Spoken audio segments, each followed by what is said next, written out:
अपने पिछले budget speech में फाइनेंस मिनिस्टर निर्मला सीतारमन ने दो गवर्नमेंट बैंक्स को प्राइवेटाइज करने की बात की थी।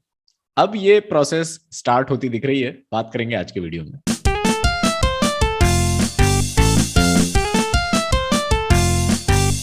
हेलो दोस्तों, मेरा नाम शोएब है और साथ में अभिषेक। नमस्ते। वैसे अगर मैं आपसे एक जनरल सवाल करूं कि इंडियन बैंक्स की हालत पिछले कुछ सालों में सुधरी है, बिगड़ी है, जैसी थी वैसी ही रही है, based on what ever you may have heard और रेड इन द मीडिया, तो आपका जवाब क्या होगा? एक रीसेंट रिपोर्ट के हिसाब से कोटक महिंद्रा बैंक में 2021-22 के फर्स्ट 9 मंथ्स यानी अप्रैल 2021 से लेकर दिसंबर 2021 तक सबसे ज्यादा 642 फ्रॉड्स हुए, जो कम से कम 1 लाख रुपए से ज्यादा के थे। मतलब एक फ्रॉड 1 लाख रुपए से ज्यादा का। इसके बाद आईसीआईसीआई बैंक में 518 और इंडसइंड बैंक में 377 फ्रॉड्स हुए। गुड न्यूज ये है इस सब में, अब हो सकता है आपको लगे कि यार बैंक्स की हालत खराब है, फ्रॉड हो रहे हैं, ये हो रहा है, वो हो रहा है, लेकिन गुड न्यूज इस सब में ये है कि 5 साल पहले का अगर हम डेटा देखें फ्रॉड्स का, तो ये जो नंबर है ये एक्चुअली कम है। तो फ्रॉड्स आजकल एक्चुअली कम हो रहे हैं। अब वापस से आते हैं हमारे जो बैंक प्राइवेटाइजेशन वाला टॉपिक था उस पर। तो सबसे पहले तो ये समझना जरूरी है कि बैंक प्राइवेटाइज आखिर किए क्यों जा रहे हैं। एक बार हमने पहले भी इसके बारे में बात की थी और उस एपिसोड की लिंक डिस्क्रिप्शन में रहेगी। But for everyone's benefit, Abhishek, government banks को प्राइवेटाइज आखिर क्यों किया जा रहा है? बेसिकली दो रीजन है। एक जो मेन है कि गवर्नमेंट का कहना है कि गवर्नमेंट का काम गवर्नेंस करना है, कि ना कि कंपनियां या बैंक चलाना। कंपनी या बैंक चलाना ये एक एक प्राइवेट प्लेयर का काम होना चाहिए। हम क्या पॉलिसी बनाएंगे, हम उनकी मॉनिटरिंग करेंगे कि सही तरीके से काम हो रहा है कि नहीं हो रहा है, रेगुलेट करेंगे उनको। बट गवर्नमेंट खुद कोई एक बिजनेस नहीं करना चाहती है। तो एक रीजन ये, दूसरा रीजन ये है गवर्नमेंट अपनी असेट्स सेल करके, जो भी गवर्नमेंट की प्रॉपर्टीज है, असेट्स है, जो गवर्नमेंट के स्टेक्स है कंपनियों में, उसको बेच के एक, एक, एक उसको बेच के डिसइन्वेस्टमेंट करके गवर्नमेंट अब पैसा लाना चाहती है। और वो पैसा वो दूसरी जगह, दूसरे बड़े प्रोजेक्ट्स में, दूसरे इंफ्रास्ट्रक्चर प्रोजेक्ट्स में खर्च करना चाहती है। तो ये दो मेन रीजन है कि गवर्नमेंट क्यों बैंकों को प्राइवेटाइज करना चाहती है। तो अब इसमें एक सवाल जो आता है वो ये कि गवर्नमेंट बैंक्स तो एक्चुअली बहुत सारे हैं, कोई एक या दो तो है नहीं। और सारे जितने भी गवर्नमेंट बैंक है, क्या वो सब प्राइवेटाइज होंगे? क्या स्टेट बैंक ऑफ इंडिया जैसा बैंक भी प्राइवेटाइज होगा या कुछ ही बैंक प्राइवेटाइज होंगे? कुछ ही बैंक प्राइवेटाइज हो गए स्टार्टिंग में। जैसे कि आपने कहा कि लास्ट ईयर के हमने बजट स्पीच में निर्मला सीतारमन ने ये कहा था कि वो नेक्स्ट इसी फाइनेंशियल ईयर में दो बैंकों का डिसइन्वेस्टमेंट करेंगे, उनको प्राइवेटाइज करेंगे।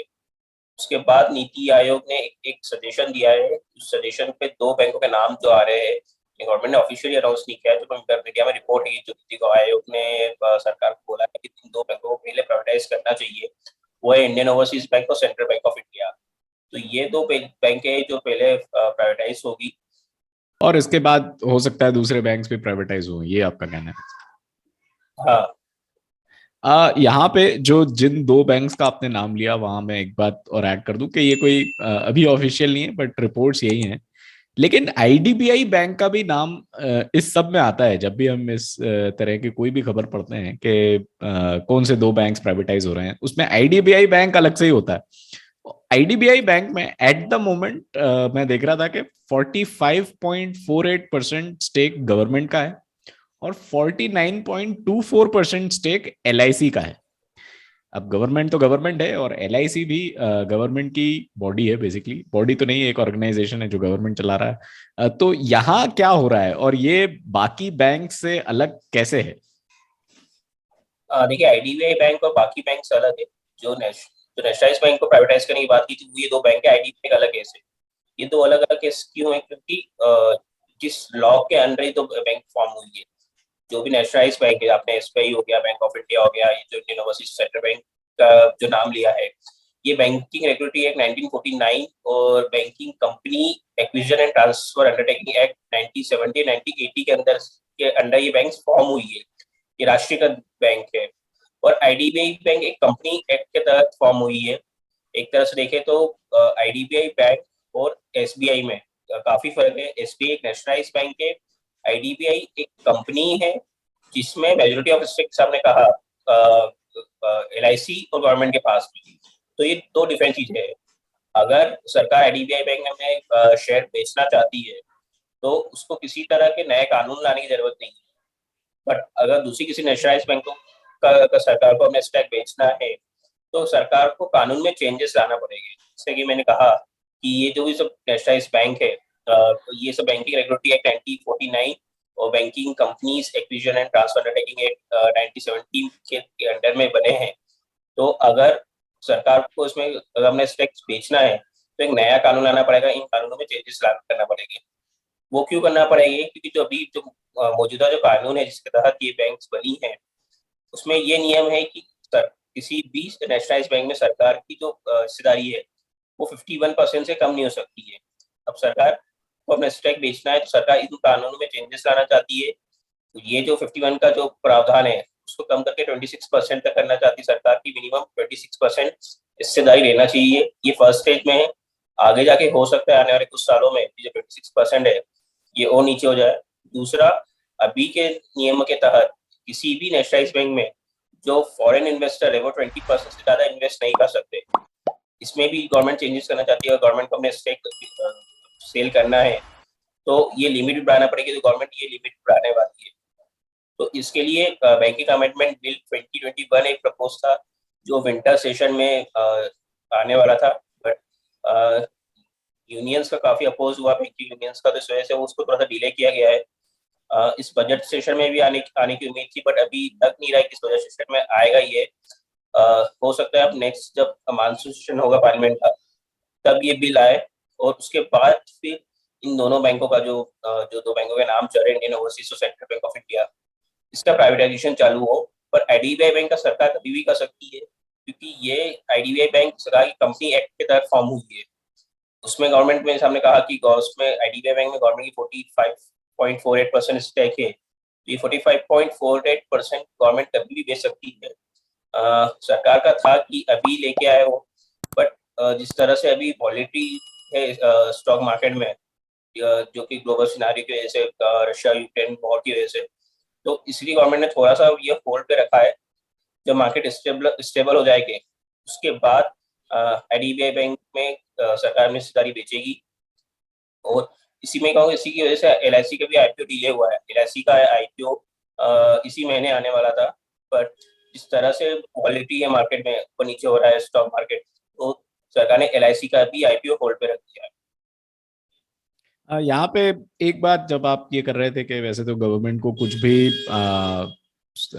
कानून में बदलाव लाने की जरूरत नहीं है अगर अपने स्टेक्स बेचने हैं आईडीबीआई बैंक से, लेकिन फिर भी एक यहाँ पे जो बात आ जाती है वो ये होती है कि अगर कोई कंपनी का सीईओ है जिसके पास मेजॉरिटी स्टेक है और वो सीईओ अपना स्टेक बेच देता है एकदम से कंपनी में, तो कंपनी को लेकर एक आउटलुक में चेंज जरूर आता है। और आई एम प्रीटी श्योर कि सरकार भी ये बात समझती है और इसीलिए आईडीबीआई बैंक वैसे तो स्टेक वो चाहते तो 2 साल पहले भी बेच सकते थे, लेकिन वो इसी के साथ ये काम करेंगे जब प्राइवेटाइजेशन होगा इन दो बैंक्स का, तभी आई थिंक उसी टाइम पे ये भी टाइम किया जाएगा कि अपने स्टेक्स भी इसमें से बेचे जाएं। क्या लगता है अभिषेक आपको?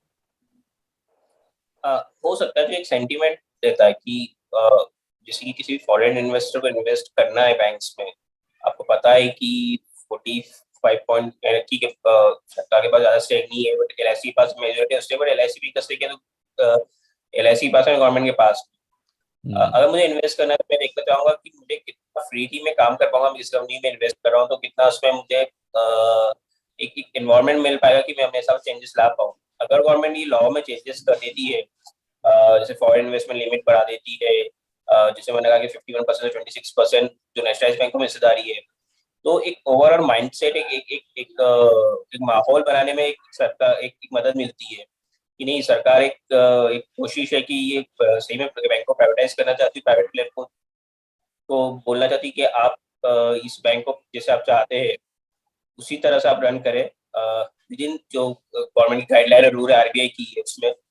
तो एक एक सेंटीमेंट के लिए ये हो सकता है कि जब कानून में चेंजेस किए जाए, उसके बाद आईडीबीआई बैंक में गवर्नमेंट अपने हिस्सेदारी बेचे। तो बेसिकली टाइम उसे राइटली किया जाए। अब बैंक्स की तो बात साइड में रखते हैं, बैंक्स की बात काफी हो गई। बैंक के एम्प्लॉयज की भी बात कर लेते हैं। तो एक जो सरकारी नौकरी है, जो गवर्नमेंट जॉब है, उसका हमारे यहाँ अलग ही क्रेज है, उसके अलग ही बेनिफिट्स हैं। और सरकारी बैंक में भी आपको वही सारे बेनिफिट्स मिल सकते हैं, और काफी लोग कोशिश भी करते हैं कि गवर्नमेंट बैंक में जॉब मिले। अब जो गवर्नमेंट बैंक प्राइवेटाइज हो जाएंगे, तो यहाँ पर एम्प्लॉय बेनिफिट्स क्या कम हो सकते हैं, या कुछ ऐसी स्कीम्स हैं जो गवर्नमेंट लाना चाह रही है ताकि एम्प्लॉयज को भी मतलब ज्यादा परेशानी ना हो, वो भी कंफर्टेबल फील करें। देखिए, जैसी गवर्नमेंट अपने स्टेक इन कंपनियों में, इन बैंक्स में बेचेगी और किसी कंपनी के पास या किसी इन्वेस्टर के पास मेजोरिटी ऑफ स्टेक आएंगे, तो फिर वो गवर्नमेंट बैंक नहीं रहेगी, वो एक तरह से प्राइवेट बैंक बन जाएगी।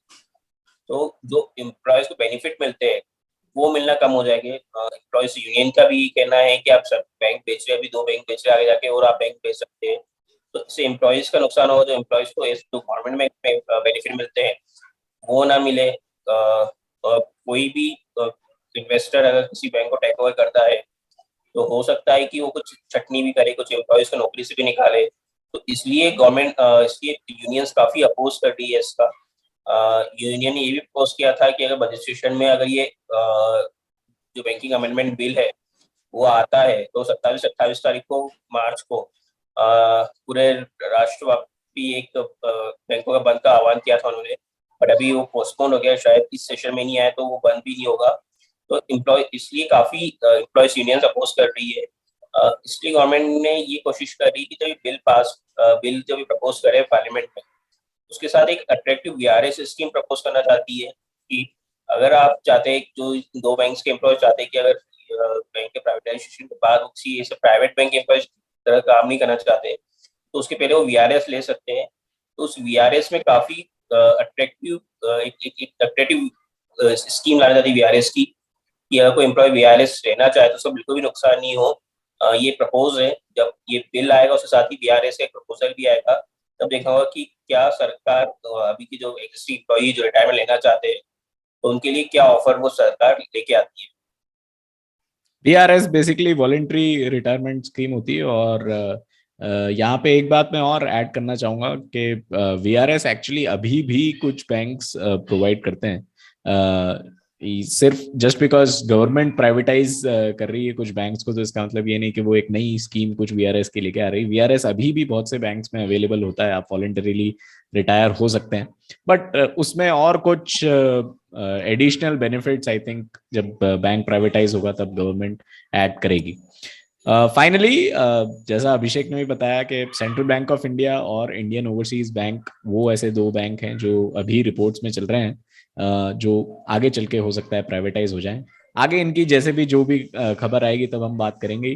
फिलहाल इस बार के कॉन कॉल में इतना ही, अगली बार फिर मिलेंगे, तब तक के लिए टेक केयर।